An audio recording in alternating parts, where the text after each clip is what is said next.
کراچی میں آپ امیجن نہیں کر سکتے کہ چونکہ اتنا اوور پاپولیٹڈ شہر ہے، مختلف قسم کے لوگ ہیں، اور یہ جو مرڈر ہے اس میں جو شخصیت انوالو ہے وہ انتہائی طاقتور ہے.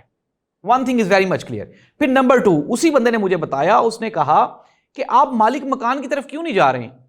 اور یہی اسی بات کی تائید حمیرہ اصغر کے بھائی نے بھی کر دی اپنے پریس کانفرنس میں. اس نے کہا کہ مالک مکان کو 7 مہینے کوئی نوٹس نہیں، کوئی اس کو فون کال نہیں، کوئی اس کو بجلی کا بل نہیں، کوئی اس کو کرایہ نہیں، تو وہ کیوں نہیں آ کے دیکھ رہا؟ اور پھر نمبر 2 ایک اور بہت بڑا انکشاف، وہ بھی بالکل درست ہے، کہ جب دروازہ توڑا گیا تو کیا دروازہ اندر سے لاک تھا یا نہیں؟ کیا اندر سے کنڈی لگی ہوئی تھی یا کھلی ہوئی تھی؟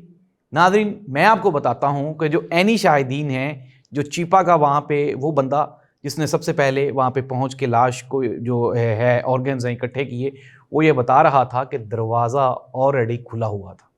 اٹ مینز دیٹ کہ اب ایک پاسبلٹی یہ بھی ہے، میں یہ آپ کو بتا رہا ہوں کہ اب یہ مرڈر پلان کیا گیا.